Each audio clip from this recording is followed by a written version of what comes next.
Salamat, Sir Albert. Magandang umaga sa ating lahat. Magsiupunan po tayo. Maligayang araw o pambansang araw ng mga bayani.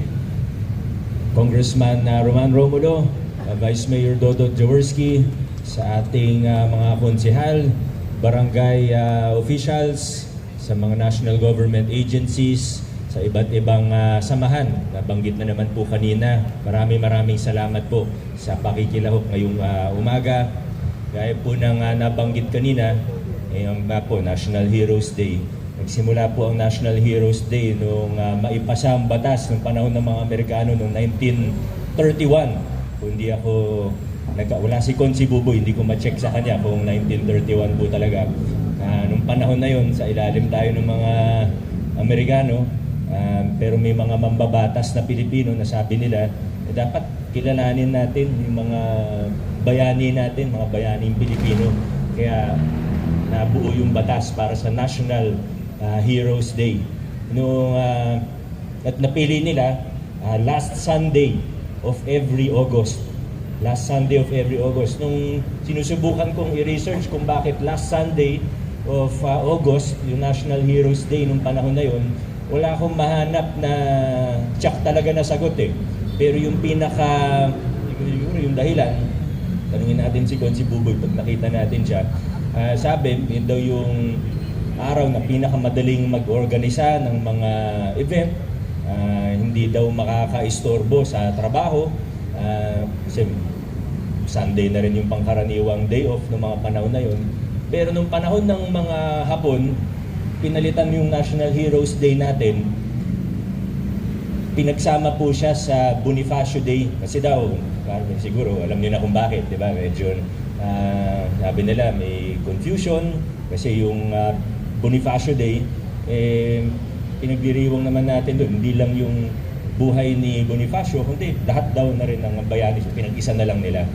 Panahon ni President Quirino, binalik siya sa last Sunday of every month of August. Tapos nung panahon na lang ni President Arroyo noong 2007, kung maalala po ninyo yung holiday economics, wala naman talagang yung last Sunday eh.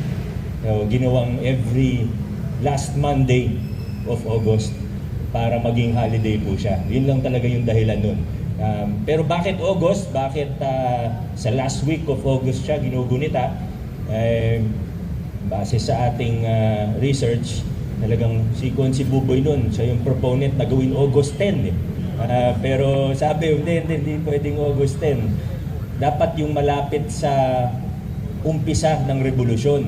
At alam natin, gaya nung nabanggit kanina ni Consi Angelo, yung kinikilala natin ngayon na umpisa o yung marka ng umpisa ng revolusyon noong 1896 ay yung Cry of Pugadlawin na August 23. Noong araw, sabi nila, Cry of Balintawak, may mga ibang historiador, may mga ibang yun pa rin, nagdedebate pa rin hanggang ngayon, August 26 naman yun. Pero basta August, yun ang umpisa, August 1896, so dulo ng August 1896 ay yun po. Kaya ngayon, bagamat hindi lang naman yung mga katipunero ang binibigyan natin ng pugay tuwing National Heroes Day, siyempre doon po nag-umpisa yun. At kaya August ang ating National Heroes Day. At specifically, end of August. Konting trivia lang kasi kagabi ko lang din nalaman yung buong kwento. At alam nyo, taon-taon meron tayong ganito. Hindi lang National Heroes Day, kundi iba't ibang paggunita. Diba, mula sa Araw ng Kalayaan hanggang Rizal Day, Bonifacio Day. Kaya ako sa sarili ko, sabi ko, pag-aralan na rin natin to. Kasi hindi pwedeng, hindi naman maganda na basta taon-taon may paggunita tayo, may pagdiriwang, may flag raising ceremony. Importante na yung mga buhay nila, yung mga buhay ng mga bayaning nauna sa atin, ang mga bayani na silang nagsakripisyo, nagpakabayani para makarating tayo bilang isang bayan kung nasan tayo ngayon. Napaka-importante na maging inspirasyon sila, na patuloy silang maging inspirasyon sa mga buhay natin hanggang ngayong taon 2025 hanggang sa hinaharap.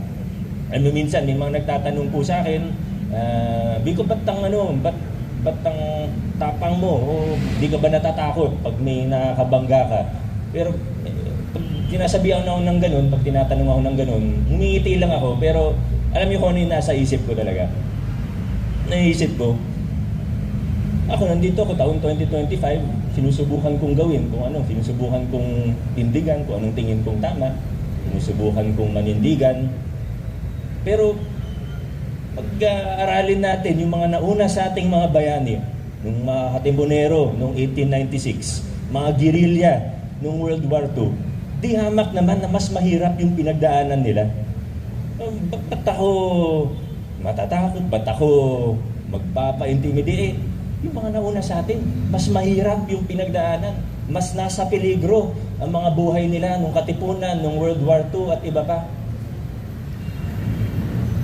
Baka may medic po tayo. May nahimatay po dito sa bandang kanan ko. May medic po ba tayo?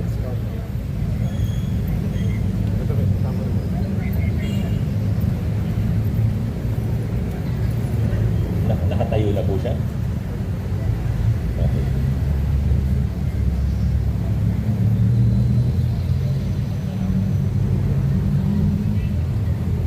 Mga scouts, okay lang po kayo? Sige, na-assist na po siya. Maraming salamat po. So, balikan ko lang po yung sinasabi ko. Yung mga nauna sa atin, di hamak na mas nasa peligro yung mga buhay nila. Mas malambot ang mga kamang hinihigaan natin ngayon.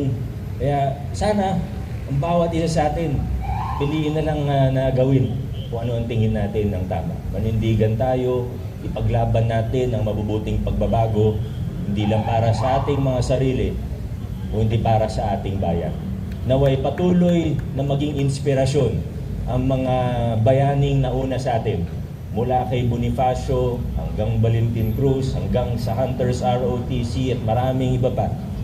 Naway maging patuloy na inspirasyon sila sa atin at patuloy na manatiling buhay ang kanilang diwa ng katapangan at ng kanilang kahusayan. Maraming salamat po sa inyong lahat. Buhay ang Pilipino, mabuhay ang Pilipinas.